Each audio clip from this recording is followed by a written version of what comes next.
menjelaskan dan setelah itu ada tanya jawab dari Dewan Juri. Baik, kami panggil peserta finalis yang pertama atas nama Muhammad Khozin Al-Murtaqi Makarima, delegasi dari Pondok Pesantren As-Sidku Kuningan. Waktu dan tempat kami persilakan.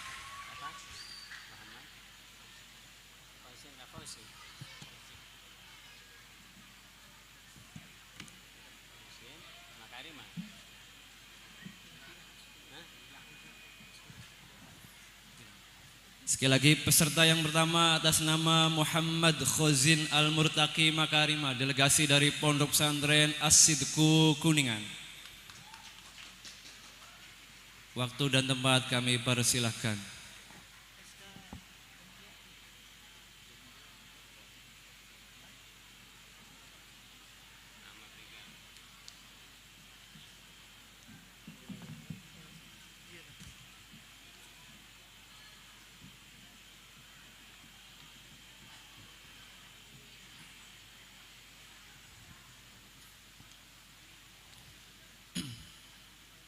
Buka juz 3 halaman 128.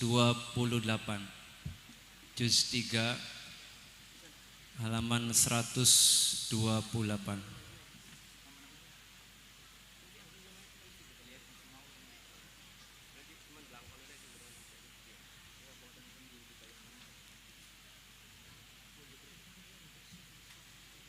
Bayanu fadilati min lufa syahwatal farji wal ain.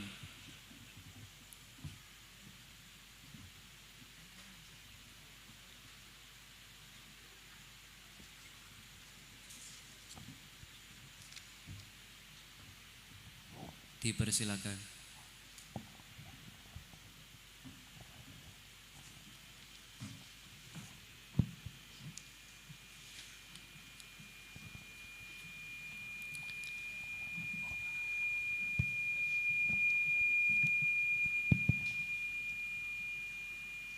Assalamualaikum warahmatullahi wabarakatuh.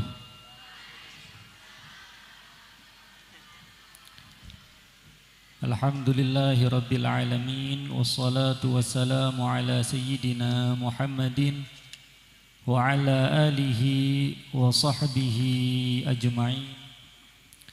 Qala al-muallifu al-imam Abu Hamid Muhammad bin Muhammad Al-Ghazali rahimahullahu ta'ala wa nafa'anallahu bihi wa bi'ulumihi fid daraini amin.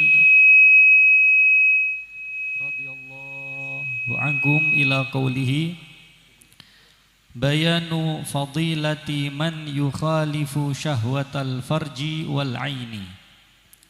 I'lam anna hadhihi syahwata hiya aghlabu syahawati 'alal insani wa a'saha 'indal hayjani 'alal aqli illa anna muqtadaha qabihun yustahya minhu wa yukhsha min iktihamihi wa imtina'u aktsarin nas an muqtadaha imma li'ajzin aw li khaufin aw li haya'in aw li muhafadhatin 'ala jismihi wa laysa fi syai'in min dzalika thawabun fa innahu itharu hadzin min hududhin nafsi 'ala hadzin akhar.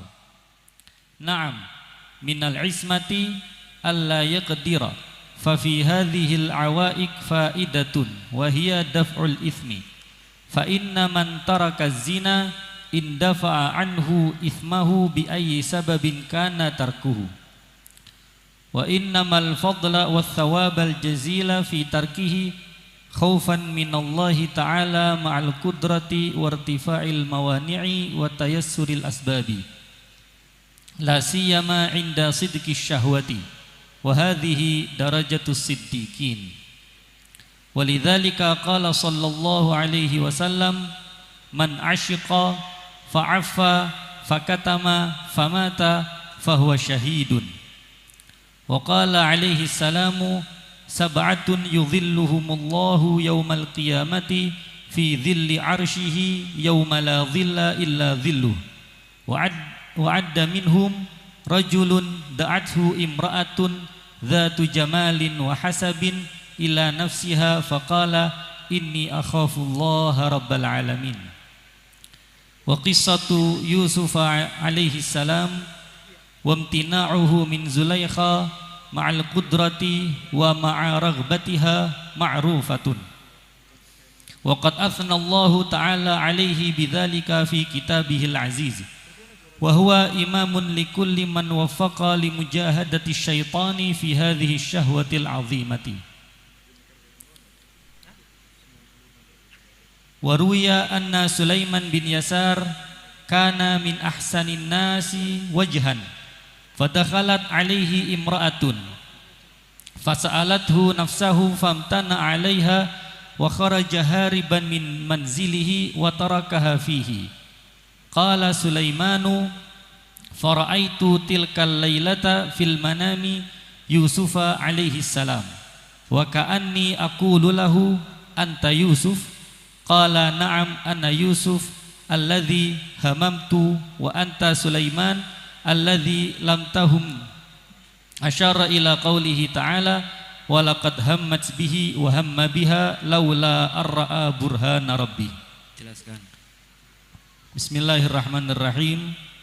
Di sini Al-Imam Al-Ghazali menjelaskan tentang keutamaan orang-orang yang bisa menentang syahwat yang muncul dari dua hal yang begitu berbahaya dari manusia.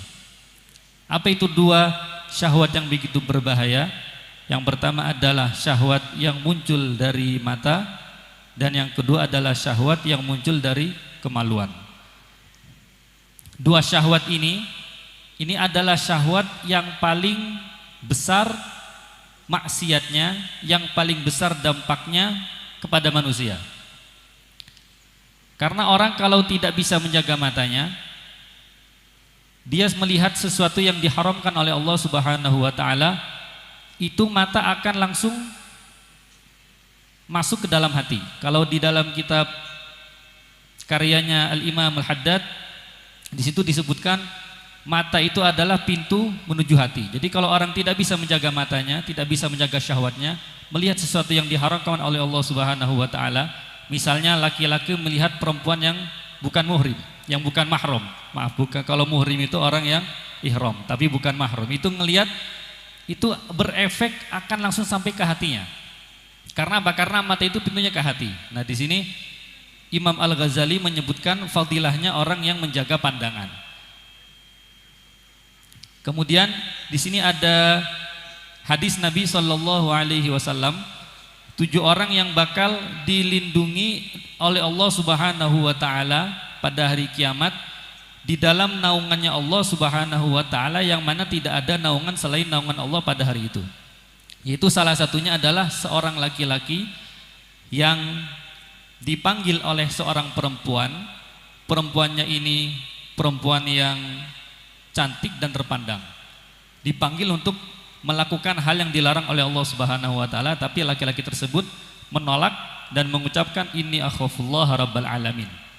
Kemudian Imam Ghazali juga melanjutkan kisahnya dengan kisah Nabi Yusuf alaihi salam, yang mana Nabi Yusuf ini pernah mengalami hal serupa. Jadi ketika Nabi Yusuf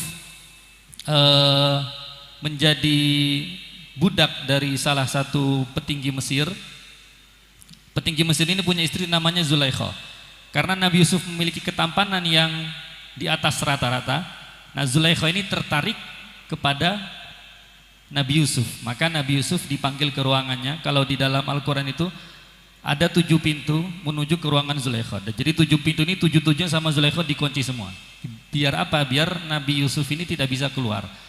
Ketika sudah sampai di dalam ruangan, itu Nabi Yusuf diuji, dihadapkan dengan Siti Zulaikha yang pada waktu itu merupakan salah satu putri atau perempuan tercantik di Mesir pada masanya. Di situ Nabi Yusuf alaihi salam diuji, dihadapkan dengan Siti Zulaikha. Di sini ada ayat walaqad hammat bihi wa hamma biha. Laula ar-ra'a burhana rabbi. Nabi Yusuf, Siti Zulaikha dalam keadaan ingin melakukan sesuatu yang diharamkan oleh Allah bersama Nabi Yusuf. Dan di sini kalau di dalam ayat ini mungkin kita akan memahami Nabi Yusuf juga memiliki perasaan sama ingin melakukan hal yang dilarang oleh Allah Subhanahu wa taala dengan lafaz wa hamma biha. Akan tetapi di dalam Sofatut Tafasir karya Imam Syekh Ali As-Sabuni itu disebutkan wa hamma biha ini Nabi Yusuf itu tidak sampai ke taraf ingin melakukan zina sebagaimana yang diinginkan oleh Zulaikha. Akan tetapi wa hamma biha di sini adalah lawala an ra'a burhana rabbi. Andaikan Nabi Yusuf tidak melihat burhana rabbi, yang menurut beberapa mufassir ini diartikan melihat sosok ayahnya beliau yaitu Nabi Yakub. Nah, kalau andaikan Nabi Yusuf tidak melihat burhana rabbih, maka Nabi Yusuf akan hamma biha terhadap Siti Zulaikha. Akan tetapi karena Nabi Yusuf ra'a burhana rabbih, maka Nabi Yusuf tidak sampai ke taraf hamma biha kepada Siti Zulaikha. Jadi jangan sampai diartikan Nabi Yusuf juga memiliki keinginan untuk zina dengan Siti Zulaikha. Dipersilakan untuk Dewan Juri.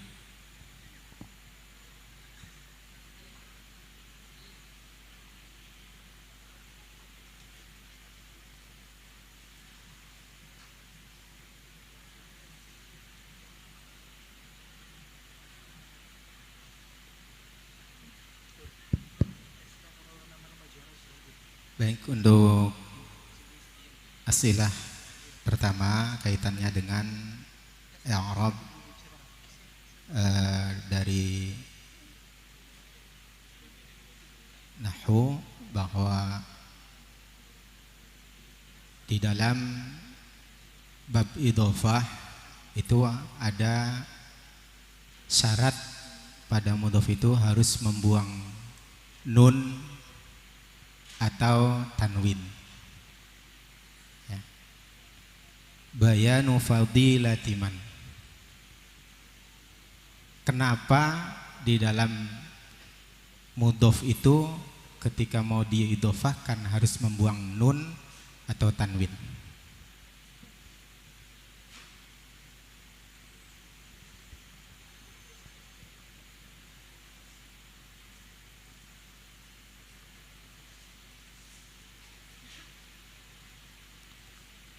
Untuk membedakan antara idhofah dan bukan idhofah. Tadi bayanun itu kan aslinya seperti itu. Iya. Kemudian diidhofahkan bayanu idhofatiman. Iya. Ya. Lah bisanya nun bayanun itu tanwin kan dibuang. Kenapa kok harus dibuang ketika mau diidhofahkan? Bayanun. Karena kalau tidak dibuang nanti akan ada persangkaan ini bukan idhofah, tapi nanti bisa jadi bayanun ini jadi mubtada, fadilatun nanti bisa jadi khobarnya. Jadi diidhofahkan bayanu fadilati agar tidak ada keserupaan antara idhofah dengan selain idhofah. Ya, kemudian satu lagi ada lafaz akhafu. Itu dari kata aslinya apa, kemudian qaidahnya coba sebutkan. Inni akhafullaha rabbal alamin. Itu ada akhafu.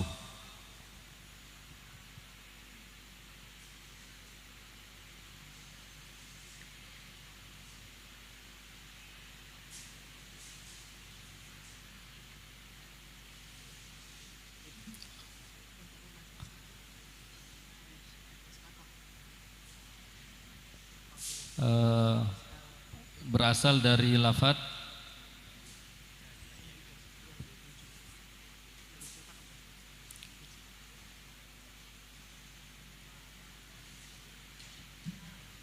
fi'il mudhari'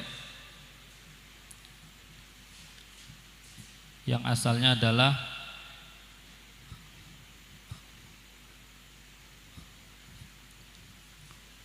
akhwafallah, akhwafa, akhwafa, akhwafu, akhwafu,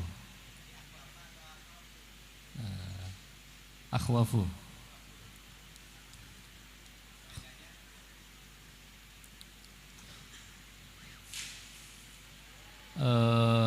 Huruf asli bertemu sukun dan setelahnya ada huruf ilat, maka huruf ilat yang berharokat, harokatnya menempati huruf asli, kemudian huruf ilat diganti dengan alif karena untuk menyamakan antara fathah dengan alif.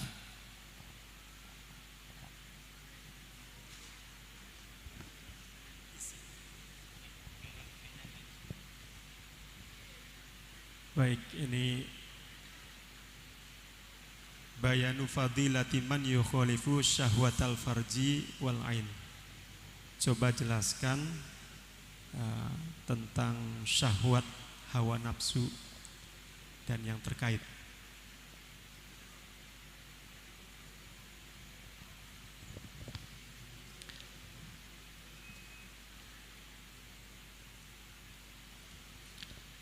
Bismillahirrahmanirrahim. Syahwat itu adalah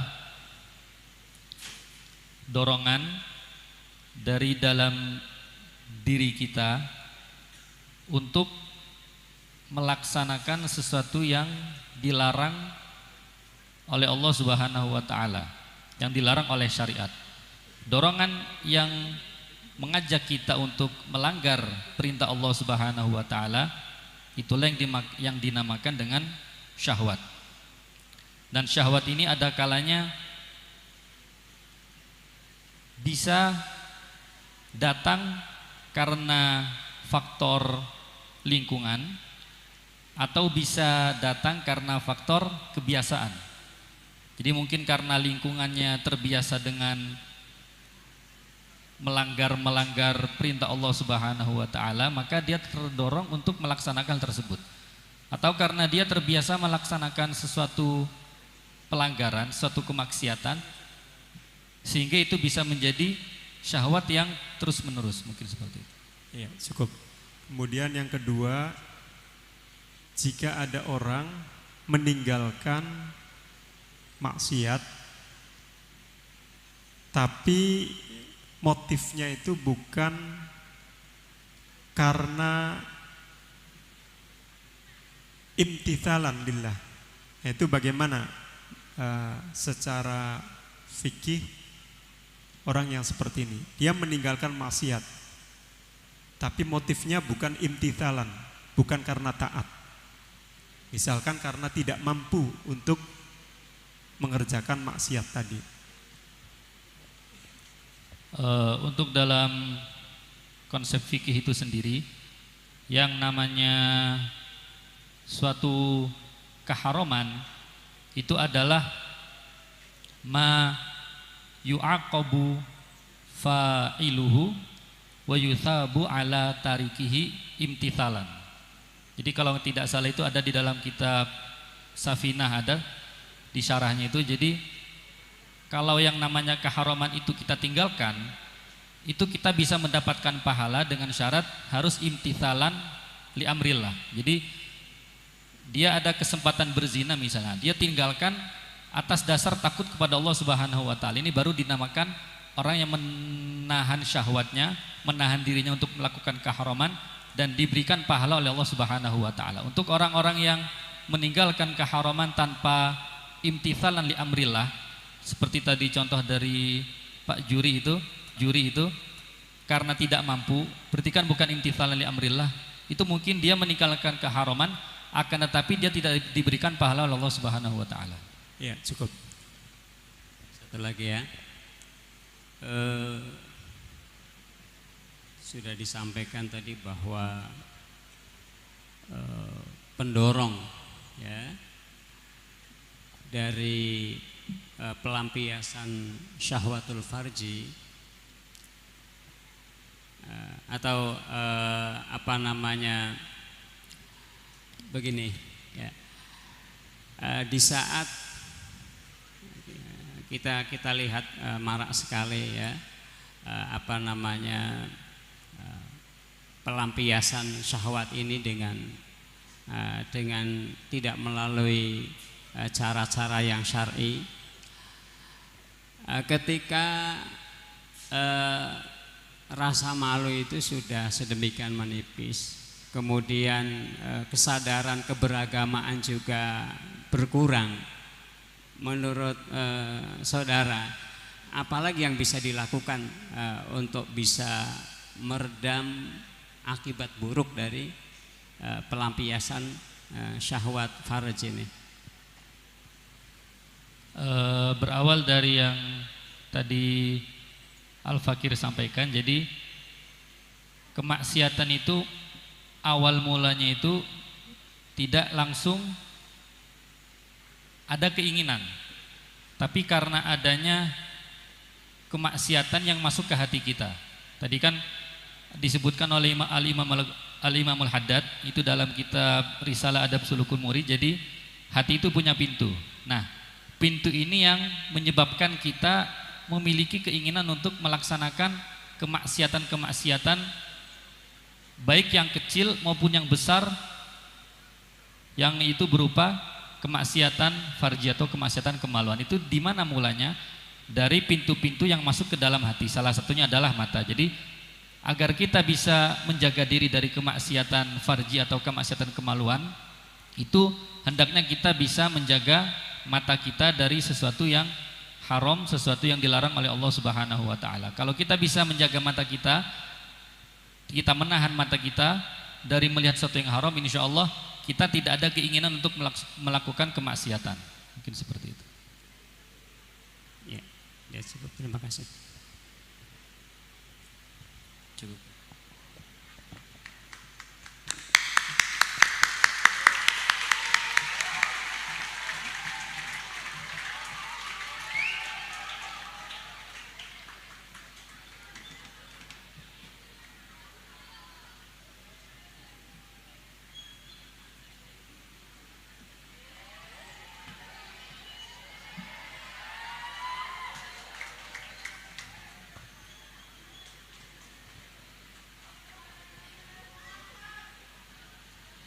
Baik, kami panggil peserta selanjutnya atas nama Hilmi Ator, delegasi dari Pondok Pesantren Darussalam Ciamis. Sekali lagi, peserta selanjutnya atas nama Hilmi Ator, delegasi dari Pondok Pesantren Darussalam Ciamis. Waktu dan tempat kami persilakan.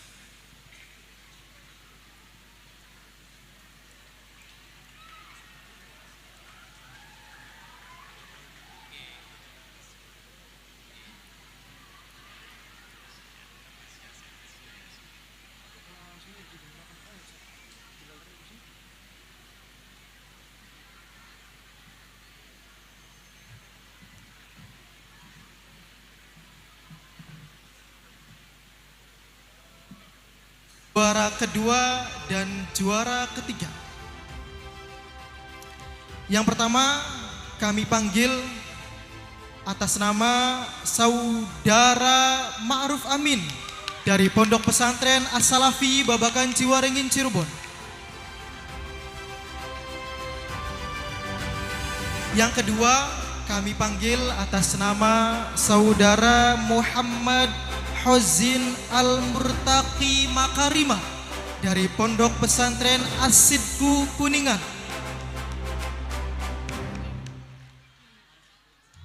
Dan yang ketiga kami panggil atas nama Muhammad Ihsan Nurmiza dari STAI Imam Syafi'i Cianjur.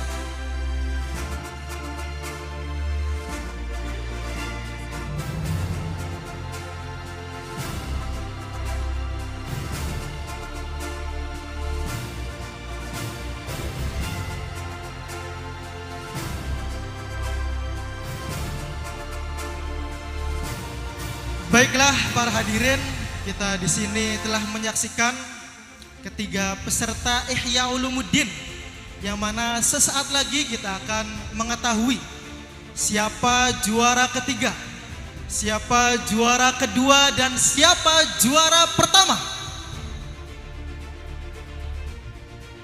Sedikit perkenalan, yang paling ujung atas nama Saudara Ma'ruf Amin dari Pondok Pesantren As-Salafi Babakan Ciwaringin Cirebon. Kemudian yang di tengah atas nama Muhammad Ihsan Nurmizan dari STAI Imam Syafi'i Cianjur. Dan yang paling ujung sebelah utara atas nama Muhammad Hozin Al-Murtaki Makarima dari Pondok Pesantren As-Sidku Kuningan. Baiklah, sama-sama kita saksikan siapakah yang menempati juara ketiga Musabaqah Qiraatil Kutub tingkat Kitab Ihya Ulumuddin. Dan untuk juara 3 diraih oleh saudara Muhammad Ihsan Nurmizan dari STAI Imam Syafi'i Cianjur. Selamat untuk saudara Muhammad Ihsan Nurmizan. Kepada saudara Muhammad Ihsan agar memisahkan diri. Ngapunten, memisahkan diri ke belakang Kang Ihsan. Oke. Tinggal tersisa 2 peserta. Siapakah yang akan mendapatkan juara pertama Kitab Ihya Ulumuddin untuk tahun 2024 di Pondok Pesantren Putra Putri As-Salafi Babakan Ciwaringin Cirebon?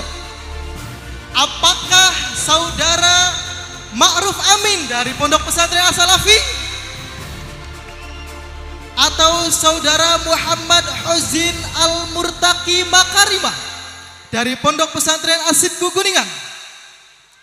Baiklah, hadirin yang terhormat, dengan mengucap Bismillahirrahmanirrahim, Musabaqah Qiraatil Kutub ketiga se-Jawa Barat tingkat Kitab Ihya Ulumuddin, juara pertama diraih oleh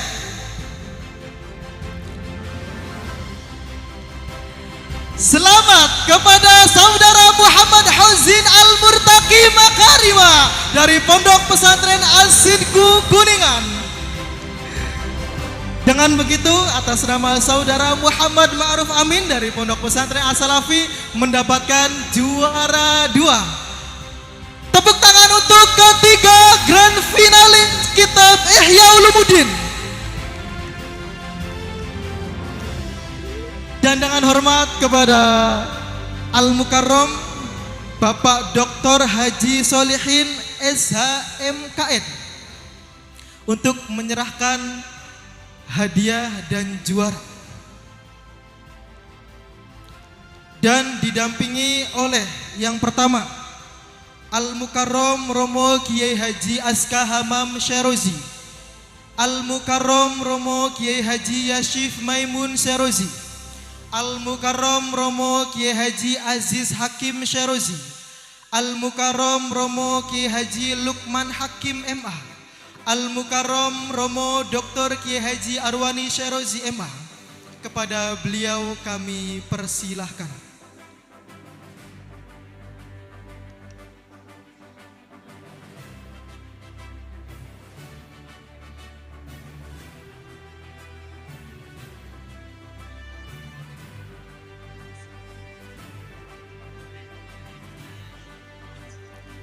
Untuk juara 3 terlebih dahulu, atas nama saudara Muhammad Ihsan Nurmizan dari Pondok Pesantren dari STAI Imam Syafi'i Cianjur.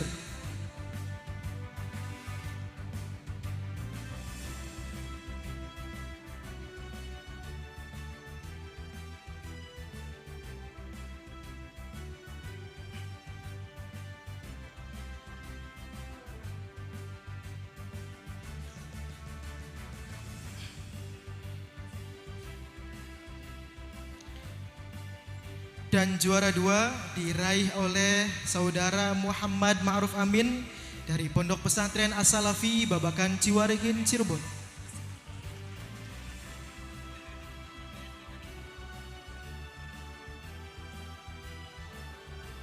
Dan inilah juara pertama kitab Ihya Ulumuddin atas nama Muhammad Khozin Al-Murtaqi Makarima dari Pondok Pesantren As-Sidku Kuningan.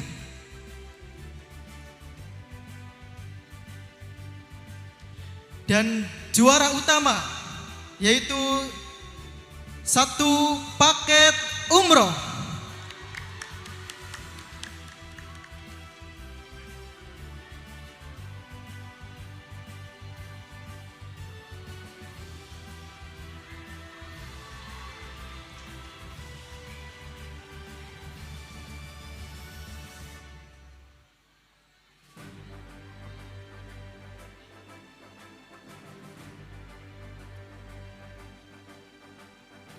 Ya, untuk yang pertama foto bersama juara kitab Ihya Ulumuddin.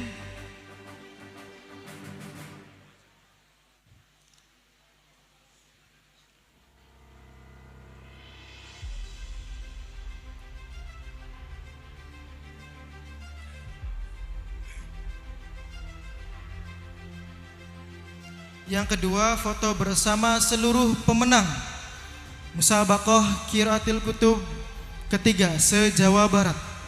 Monggo kepada para juara untuk foto bersama.